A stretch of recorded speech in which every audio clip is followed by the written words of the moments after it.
Hey everyone, welcome to Locked On Cavs. Today's episode is a little three-man weave. We're drafting over-unders with friend of the program, Ben Axelrod. Ben, before we get into our title sponsor and the notes of today's show, just give me a one-word description of what the Woodley Paul event was like in Rocket Mortgage Fieldhouse. On a scale of 1 to 10, how chaos? What's the adjective? Like, how would you describe what was going on in there? It was hyped. It was a hyped atmosphere at Rocket Mortgage Fieldhouse on Sunday for the Jake Paul Tyron Woodley fight. More excitement there for that or for the forthcoming Cleveland Cavaliers season?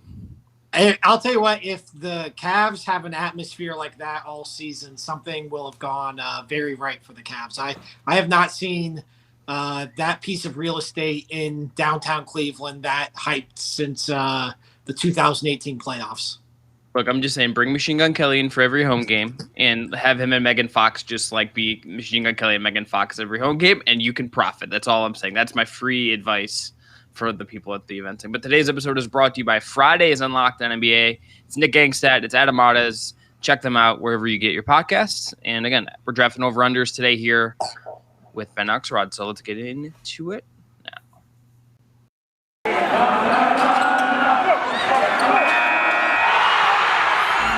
You are Locked On Cavs, your daily Cleveland Cavaliers podcast. Part of the Locked On Podcast Network, your team every day.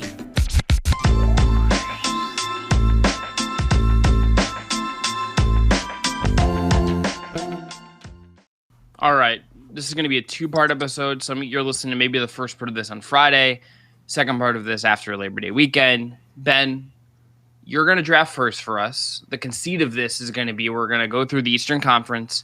We're going to draft teams based on over-under. So for example, if you want to draft the Cavs, you have to pick their over or their under and explain why. We'll compare and who did the best against at the end of the year. We'll compare at the end of the year. I'm actually going to keep track this year, unlike last year, like a noob, but we're going to get into this, have all the data here. So you don't have the data from last year's pick'em? Look, last year I have it on a sticky note somewhere, but this year we have a spreadsheet and a graphic ready to go, and we do. We're going to go into this. I feel like I did not do well last year. I feel like I didn't do well last year. That's all I'm just gonna say I did badly, and we'll say Ben won. So Ben has the first pick. We're gonna do a snake draft. It's gonna go Ben to me to Evan, and then so Evan will pick twice, and we'll go through this. Obviously, you all know how snake drafts work. Ben. Do you have a take on the East? Do you have an obvious number one pick here? Your dealer's choice here, man. You go here and we'll get going. Yeah, I'll just take my first pick, I guess. And the first team that stood out to me, and it's not because they're listed first alphabetically, but just looking through the East, I thought the Atlanta Hawks at 47, I like that over. I think that you look at what they did in the playoffs last year, and it kind of showed you the best version of this like promising young team that really, I think is a lot more. I think you look at the Hawks and you think about Trae Young, like this team's a lot more than Trae Young. I think Bogdanovich and what he does for them. Obviously, they bring back John Collins. And I thought that was something that I didn't know if they were going to be able to do that. Re-sign Capella. And we'll see what happens with Cam Reddish, but that's not even factoring in getting back DeAndre Hunter. So I like this Hawks team overall. I think they take a big step forward. Looking at the odds, it's minus 130 for the over, which is tied for the second. I guess there's a handful of teams at minus 130, so maybe it's not as rare as I thought. But I just think the Hawks, you look at the pecking order of the East, I think it probably goes Nets, Bucks, and then I think the Hawks could be right there for number 3, depending on what happens with Philadelphia. So I'm very bullish on this Hawks team. That's a bold pick, and I like it. I like that a lot. Yeah, it is a bold pick, and I guess my question to you is, Ben, you think the Hawks be in the conversation for the 3rd seed? Are you just not that high on the Miami Heat then, despite their offseason moves? Because they're in the same division as Atlanta, and I think that's the real gunner for the division next year. And they're at 48 over under, interesting, according to our friends at Bet Online. So keep that in mind as well. Yeah, I'm not bullish on the Heat. I think that they're like an old team. Like they're going to be relying a lot on Kyle Lowry. They're going to be relying a lot on Jimmy Butler. Tyler Hero, I thought that was one of the bigger disappointments of last season, was after what he did in the bubble, not being able to build on that. So I think the Heat, I think they kind of settled for Kyle Lowry because that's the best that they could do this offseason. And I don't know how much he really moves the needle. I don't know how big of an upgrade he is at this point at 37 years old from what they were getting from Dragic. It's a fair question. I think it's interesting that Atlanta is, projected in this betting total 1 win under Miami, just considering they have, as you mentioned, DeAndre Hunter was injured a lot of last year, and he was really, really good. Bogdanovich didn't really settle in for a while. They didn't really hit their stride until Nate McMillan came in. So, I think there's definitely reason to think that they could kind of hit that total. All right, so Ben's first overall pick here, taking the Atlanta Hawks over 47 wins. So I'm up. And I think I've thought about the strategy of this a little too much, because I think if there's just a bet I felt really good about, I would wonder if I should just do it here, or do you go hierarchy of the East? And for this first pick, at least, I'm going hierarchy of the East because I'm going to take the Brooklyn Nets and I'm going to take the over. I don't know. Yeah. I don't even know how great I feel about this, to be honest with you. I don't really know exactly what to expect for them to some degree, because could they manage Kyrie, KD, and Harden? Do they, do they get the same production out of certain role guys? But this talent is so high that the floor for this team just feels so high. And I don't know how much they're going to put their foot on the gas pedal, but I feel like this team, if they're healthy, is by far the best team in the league next year. They have Millsap, they have Bruce Brown, they have. They might get LMA if that's kind of the latest thing out there, but we'll see what he even can provide. They have Blake, they have Joe Harris. This is a really good team. So I take Brooklyn Nets. They're 55.5 wins is their over under from BetOnline. Minus 115 over, minus 115 under. I'm taking the over for Brooklyn. Yeah. So when I looked at this, the Nets were the one team I just was not going to draft. I just don't want to have to. It's because I didn't want to pick the over or the under for them, because who knows what you get out of the regular season with them. If we were picking title contenders, the Nets, I think should be the first team off the board, maybe pretty clearly. But I just think from a regular season standpoint, this is a team that, if they have an injury to one of their top guys, they could just pack it in and say, hey, we're happy getting the 6th seed and getting to the playoffs healthy. I thought that they're 55.5. That's 1 win ahead of Milwaukee. I feel a lot better about Milwaukee during the regular season than I do Brooklyn during the regular season. I think that's a fair point, and you're going to give me a launching point for my pick in a second here. But to talk about Chris's pick a little bit more, I really like this Nets pick. I think I'd take the over on them too. I think if they're fully healthy, they are equipped more so to make a playoff run and kind of boat race the Eastern Conference just from offensive firepower alone. Like Chris mentioned, they just added Paul Millsap today. There's a good chance they'll add LaMarcus Aldridge. They're going to cut DeAndre Jordan and probably Elise Johnson at this point. And the Nets their entire starting lineup and their bench rotation could very well be an all-star team at this point. Well, I don't know about all-star team, but former all-star team. Former all-star team and 3-point champion Joe Harris. I think the loss of Uncle Jeff is going to be pretty significant to them. Yeah. I really like Jeff Green, and friend of the show Ty Windish pointed this out to me the other day. Do you think it's fair for me to say that Jeff Green might be one of those guys where he just committed to a lower salary at one point in his career, and now going forward, that's all teams are going to offer him are lower salaries? I think he's just at that certain point of his career. Honestly, I really just think that's it. He was literally fighting for his basketball life not too long ago. Yeah, it didn't work out. That's the crazy thing for me. Yeah, it didn't work out in Utah. But yeah, I go with this pick just because I think I believe in the talent play with the floor, and I may regret this. I totally could see what Ben's outlining. They just we'll be fine. Who's going to beat us in 7 games when we have these 3 guys and everything? We saw it last year. They were that close to beating Milwaukee, and Milwaukee went to win the title. And it wouldn't shock me if they just wreck the East this year in the playoffs, but save for the regular season. But that team is just so scary that it's probably a bad financial decision here. We're going to do that. Evan, do you want to do your pick? Let's get your first pick here, and then we'll go into a break. Yeah, sure thing. I'm going to go with the Milwaukee Bucks, the best team remaining, and honestly, in my opinion, probably the best team in the Eastern Conference still. I think Giannis Antetokounmpo was incredible.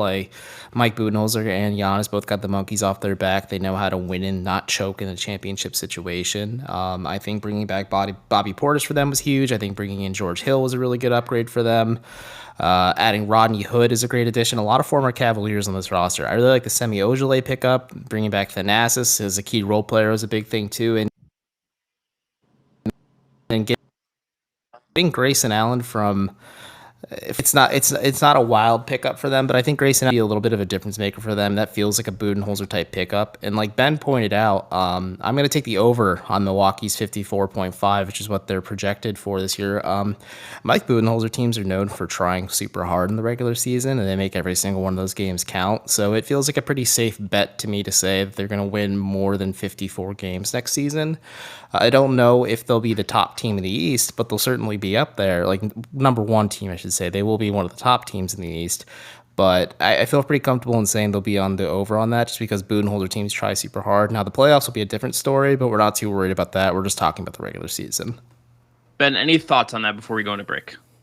Yeah, I think the key to this pick is that Giannis has never been a load management guy, really. He typically plays his way through the regular season, and when he's out there on the floor, like, they're going to be favored in just about every game they play in, except against like maybe when they're playing at Brooklyn or at the Lakers. So, and then you mentioned guys getting the monkey off their back. Like, to me, the big one is Middleton, because I think just like Middleton looked like a guy who could carry you on an off night for Giannis, which doesn't happen often.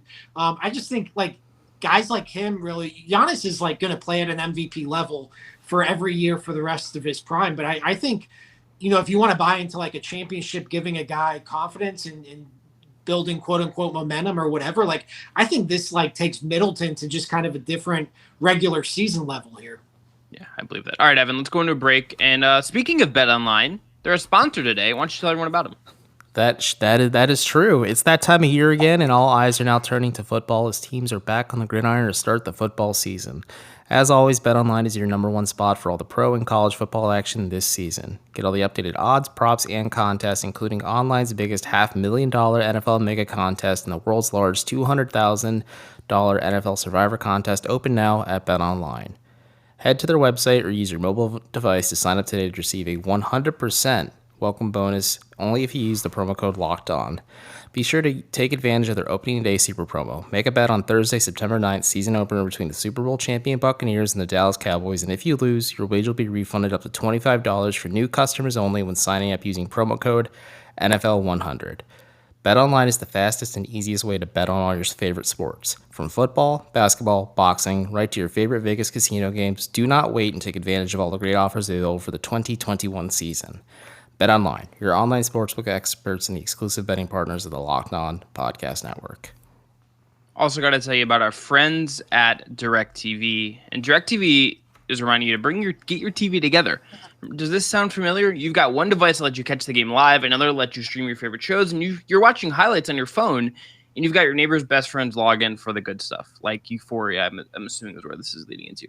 Well, I want to tell you about a simple way to get all that entertainment you love without the hassle, and a great way to get your TV together. It's called DirecTV Stream, and it brings you your live TV and on-demand favorites together like never before, so you can watch your favorite sports, movies, and shows all in one place. That means no more juggling remotes and no need to buy another device ever again. The best part, there's no annual contract. So get rid of the clutter and the confusion and get your TV together with DirecTV Stream. You can learn more at directtv.com. That's directtv.com. Compatible device required. Content varies by package. All right, Evan, your pick again. To recap real quick, we have gone, Ben took Atlanta, took the over. I took Brooklyn, took the over. And you took Milwaukee, and you took the over. So you're now picking, and who's your pick? I'm going to go with the team Ben isn't high on, the Miami Heat, who I am high on. I think the Kyle Lowry addition makes a lot of sense. I really do believe in Heat culture. I think them retaining Duncan Robinson was a big move for them because they're going to need spacing. PJ Tucker's a good addition as well. He provides threes and defense. And, they still have Jimmy Butler. They still have Bam Adebayo. They're bringing back Dwayne. They're keeping Dwayne Dedmon. They signed him on a 1 year, $2.4 million. Markieff Morris is a good addition. And, hey, Victor Oladipo, weirdly enough, is like one of the bigger X factor here. He could be an elite six-man for the Heat next season and possibly a trade chip for them if they can make things work. But I'm intrigued by this Miami squad. Either they're going to fall apart.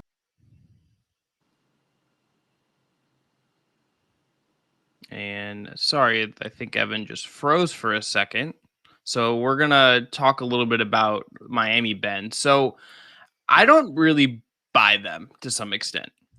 I'm skeptical because I need to see it all come together and for them to figure it out in a way that we just haven't seen yet. Yeah, I think like we're kind of at the end of the rope here with Heat culture. Like, I think that, that was something that sounded good when, you have LeBron, Bosh, and Wade, and, you get to that next era then when, you're kind of, going through all the Dion Waiters stuff and, kind of piecing together this gritty team. But really, I mean, I feel like Miami is getting a lot of credit for a bubble run that in retrospect is looking a lot like smoke and mirrors. I'd really like to see Tyler Hero take a step forward. I thought Bam Adebayo was somewhat disappointing last year as well. And then, at this point, what do we think of Jimmy Butler as a franchise guy? What do we think of him as a go-to guy? Is that a guy who can still get you a top 3 seed in the East? I'm not so sure with how much this conference has improved. So I think, the argument for Miami would be, one, Evan's right, there is a floor there just because there's a talent level. Spo is one of the best coaches in the NBA. They're going to play hard every night, yada, yada, yada. And I think there's potentially a trade to be made because, Pat Riley is not going to be sitting by idly here if things go south. So I understand the logic, but man, 48 seems a little bit high for a team that I'm just not sure how much better they got this year. Yeah, I'm a Jimmy believer and I'm a Kyle believer, but I just don't know if I trust everything coming together in the regular season. This feels like a team that if they're going to put together a run, it's going to be a playoff thing where they just are a pain in the butt to play. And we need to figure out kind of if they can kind of elevate in some way that we didn't see last year. I think that's a real open question. We'll kind of see what happens there. So, okay, he took the over on the Miami Heat at 48 wins. Ben, I'm up. And I'm gonna swerve a little bit here. I'm gonna go weird because remember, this is a betting episode. This is not we're picking East teams in terms of whether we like them or not in terms of their actual wins. I'm gonna go to the very bottom of the East, and I'm gonna take the Orlando Magic. Okay. 23.5 is their over under total. They were under on 21 wins in a 72 game season last year. Minus 140 under, plus 100 under, and I'm smashing the under on the Orlando Magic. I think this team is going to be the worst team in the NBA. I think there's a very, very good chance that this is the absolute garbage team in the league. They're going to rely a ton on Jalen Suggs. They have injuries to Jonathan Isaac and Markelle Fultz that they're coming back from. I don't see and they have a new coach who I think Jamal Mosley is very well thought of, but I don't know if he's going to raise the floor in year one. That's a lot to ask of a coach. This roster is just so barren. And even if you like Suggs, even if you like Isaac and Fultz and you like Cole Anthony and you like, Chuma and some other pieces, I just don't think this team is going to be good. And I don't think there's a team, at least in the East, that probably has more incentive to tank next year than the Orlando Magic. So I'm taking the under on the Orlando Magic. Yeah, that's you kind of hit on the point that I was going to make there is you look through the East, they are the one team that's definitively tanking this year, right? I mean, the Cavs are to a degree going for it. The Bulls definitely are going for it. And after that, I mean, we'll see with Toronto, we'll see with Washington here, but there's not really any other definitive tanking candidate. So maybe Detroit because they have another year. Yeah. And the Cavs maybe by the way. Oh, hello. And the Cavs may be back. The Cavs may be bad, but they're going to try to be good before someone tells them that they're bad. That's I think the reality for the Cavs. And I think that's somewhat the reality for Detroit too, just because you have your piece now, right? You don't want Cade Cunningham to lose for the sake of losing. You want to try to win some games and try to build something there. So I think Suggs is interesting because I do think of all the prospects in the draft, he maybe had the safest floor or one of the safer floors you would think. But at the end of the day, he's still 19 years old. So I don't know how much that's going to change. It's a weird roster just in terms of overlap of positions. So, yeah, I mean, I guess from a gambling perspective, you have to lay minus 140 versus a plus 110 if you were to take the over. But, 23.5. It's tough to see imagine the Magic getting to 25 wins here. In this exercise, I'm trying to I understand the swings for like a more like perhaps profitable outcome. Let's say if you're going to throw, like, this is not gambling advice, but if you're going to do that, like, I just look at this and thinking, okay, what is like the thing I feel most like sure about in a very weird conference that has a lot of change in certain spots. And to me, it's very clearly Orlando's just going to stink. That's a good pick. That's a really good pick, actually, that you laid it out. Last year, I think what we did is I distinctly remember us like basically going through the East in terms of like best to worst. And I'm like, I want to mix it up and I want to swerve. Let's take another break. We got to pay some more bills. And after that, Ben's going to have 2 picks. So he's going to get a little time to gestate on this as we think here. But Evan, I think you got to tell everyone about our friends at Rock Auto. We do. This episode of Locked On Cavs is brought to you by Rock Auto. With the ever-increasing numbers of makes and models, it is now impossible for your local auto parts store to stock all the parts you need. Why endure often pointless or seemingly intimidating questions and wait while the person behind the counter orders the parts on their computer, choosing the only brand their warehouse happens to carry? You have computers with access to rockauto.com at home and in your pocket. Save time and money when using Rock Auto. They're a family business serving do-it-yourselfers for over 20 years. Rock Auto's prices are reliably low and are for every customer. Go explore their easy-to-use website today to find a solution for your auto parts needs. So if you're interested, go to rockauto.com right now and see all the parts available for your car or truck. Right, Locked On, and they're "How did you hear about us" box to know that we sent you. Amazing selection, reliably low prices, all the parts your car will ever need. Check them out today at rockauto.com. I'm going to tell you about our friends at Built Bar, the best tasting protein bar on the market. Look, Built Bar is celebrating the freedom to choose the best tasting protein bar out there. They have so many great flavors: coconut, cookies and cream, German chocolate, orange. Like, if you wanted to just bring like an orange protein bar and with like the chocolate covering, it'd be like giving like orange slices, but like more fun and with more protein. 17 grams of protein, calories ranging from 130 to 180, only 4 to 5 grams of sugar, and only 4 to 5 grams of net carbs. So order today, get that grasshopper cookie, that orange, that coconut, or whatever it is you like. And if you haven't tried all the flavors, you can get a mixed box or get 2 of each of the 9 options right now. Go to Built.com and use promo code LOCKED15. You'll get 50% off your order. Again, that is promo code LOCKED15 for 15% off at Built.com. All right, we're back. Here's the order. Ben's got 2 picks here, and here's what has happened so far. 5 teams are off the board. Ben took Atlanta for the over. I took Brooklyn for the over. Evan took the Bucks for the over and the Heat for the over. And I'm actually gonna make an addendum. I'm going for the under. I said the under before I cut out. I didn't know I cut out, so I checked my phone while talking. Because I said their age is going to be a factor, and if injuries really ramshack things, or if the Heat try to minutes restrict some players. This is your one mulligan for this episode. No, ever. And then I took the Orlando Magic onto the under. Okay, Ben, you have 2 picks. Where are you going here? The first team I'm going to take here is going to be the Washington Wizards at 33.5. I'm going to take the under. I just think there's potential the wheels fall off here. And you look at the way the Wizards season could go, it could go, I'd say, one of 3 ways. I think they could keep Bradley Beal and they could have a good season. I'm not sure how likely that is.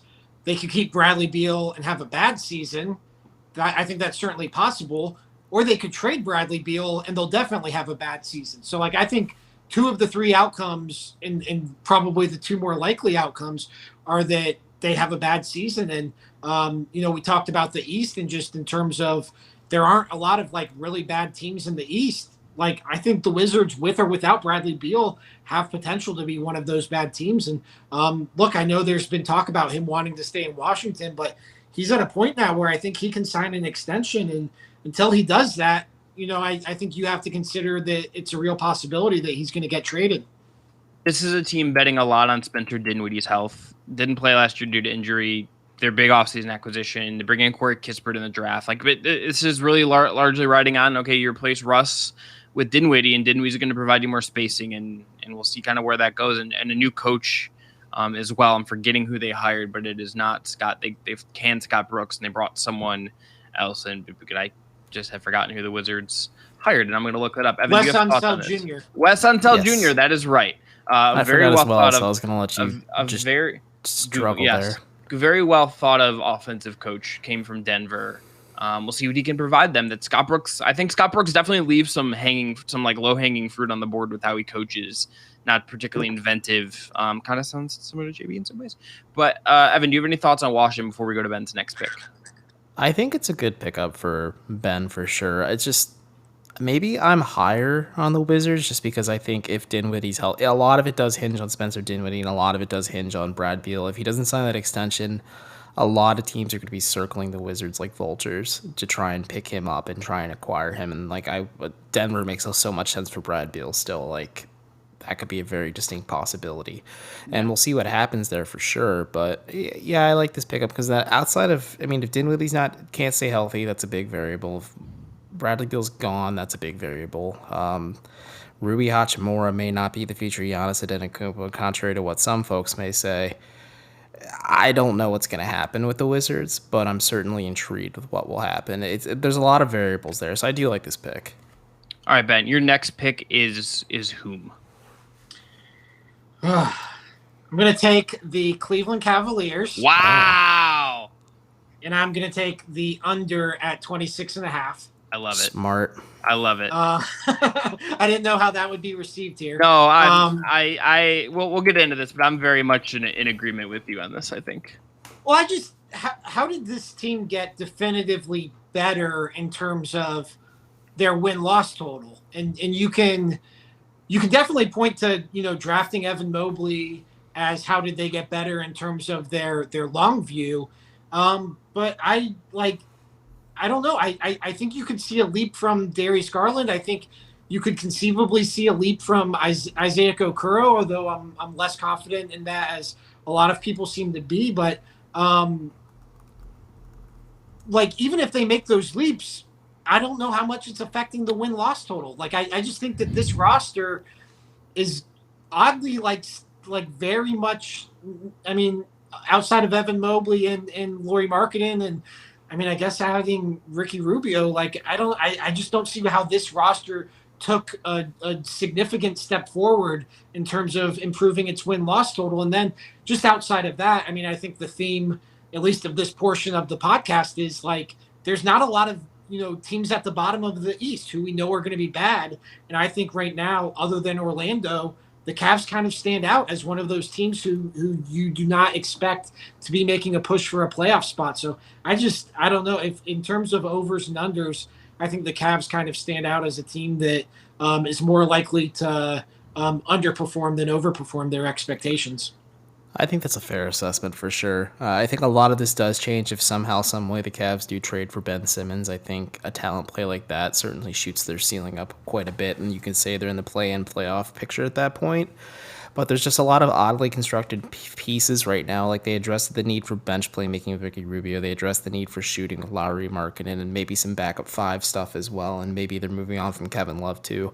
There are so many factors and variables for this Cavs team. And just the fact that the rest of the East either is still as mediocre but better, but the rest of the East did get better this offseason as well. So the Cavs just are kind of stuck in limbo. And I think, if I picked them, I would have smashed the under myself like Chris did for the Magic, where the Cavs are going to be a lot like where they were last year. They're not trying to intentionally tank. They're trying their best to be good, but they're still going to be a bad team, and they're going to lose more often than not.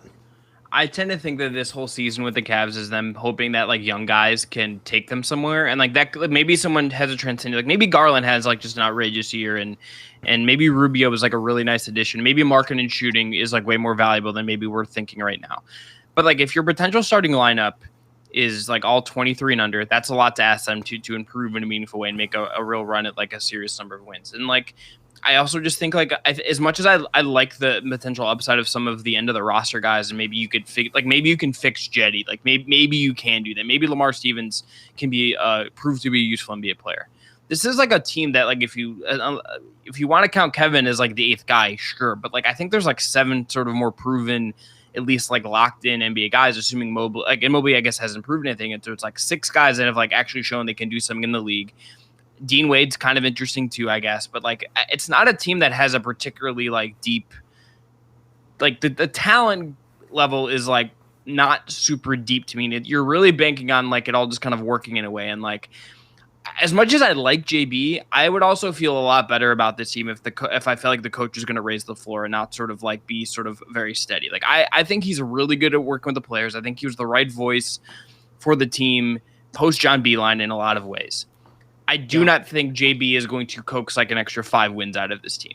I do not think he's, especially on the offensive end, he does not like make things easier for the guys. And some of that you could attribute to like last year being COVID and like all kinds. There's a lot of reasons I want to see what he does this year to see if anything changes with like a more proper offseason and less restrictions and hopefully better health. And like you sort of the roster's a little more settled than maybe it was with like Drummond last year and stuff.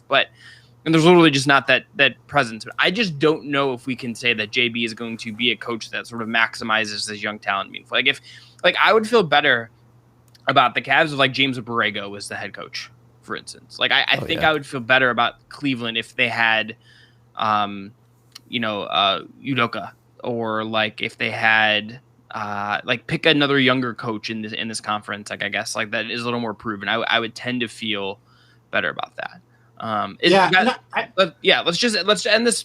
Is there a case that they what if you were going to make the case that they were going to be hit the over? What is the case? Is it just like all the young guys pop? Is that it? Is it as simple as that? Yeah, I think it would have to be a combination of Garland taking maybe a step further than any of us like anticipate him taking at this point in his career here in year 3, like taking like an all-star level leap, or Evan Mobley is like, and I guess this is why I'm pretty skeptical just based on what we've seen so far. Like Evan Mobley taking like a legitimate rookie of the year level leap. And I mean, maybe that's in play, but like, I mean, he'd have to look like legitimate franchise guy as a rookie. And outside of one of those two things happening, like, I don't know. I just don't see them going over 26.5 wins. No, I absolutely agree with that. I just don't see it either. I think them banking on their internal development is such a risky move on their part, but they also couldn't make a lot of moves because they have a Kevin Love-sized albatross hanging around their necks still. So, damned if you do, damned if you don't. It's going to be a shame. The Cavs are probably going to fire Kobe Altman and JB Bickerstaff if they don't make substantial progress this season, and then we rinse, repeat, and then we're going to be having the same conversation 3 years from now. Well, I think that's the other part of this, too, is, one, like they're further along in their quote unquote rebuild right now. So like there's kind of more potential for the wheels to fall off as well if things don't go well. And then 2, like I think you can like Darius Garland, Colin Sexton, Isaac Okoro, Evan Mobley, and Jared Allen as individual players. But I think everybody would agree that's kind of like a funky fit as a 5. And so maybe that's where Lauri Markkanen comes in. But man, that's just putting a lot of hope on Lauri Markkanen, who isn't like an all-star level player. It's also like just, again, a really young team. Like Markkanen's like 24, 25? Like he's 24. Not. Okay, so like you have 6 guys on your team that you're really banking on that are all like 24 and under. Kevin Love is like a very washed 32, almost 33. And Ricky, like, again, like I have a thing coming out about this in the to be announced thing, but like Ricky, like you don't really know how much like Ricky Rubio will help this team in meaningful ways if he's like engaged with this, but this is not an organization that he like owes anything to. Like, and that like it's not and he knows he's probably going to get traded again. Yeah. Like he's like, okay, like buy me out or trade me. Like if this doesn't go well, like he could do that. And then you lose like your one sort of engaged veteran voice. Like this is a really tricky season. And I also just like, if there's a different world where like if the Kevin Love contract is not on your books, you could have spent on Josh Hart or like some like reinforce your wing and whatever this offseason, then I think you could have talked yourself into this being an over, but the roster I don't think bears that out. Even if like I'm super high on Okoro, I'm super high on Garland, I just need to see like where this is kind of going. Like it is entirely impossible that like the quote unquote rebuild is continuing for a couple of years here as they sort of like shuffle a couple of guys out, bring in some of the guys they draft the next couple of years, and we'll see where that gets them. But to recap at the end of part 1 here, here's where we're at. Ben has picked Atlanta for the over. He has picked the Cavs for the under, and he's picked the Wizards for the under. I have picked twice. I took Brooklyn for the over, and I took the Orlando Magic for the under, and Evan took under on Miami, and he took over on Milwaukee. We're going to end part 1 there, and we're going to come back. I'll be picking first in part 2, so stay tuned. Hit that subscribe button on YouTube, download, rate, review, wherever you get your podcasts, and we'll be back with part 2 here momentarily.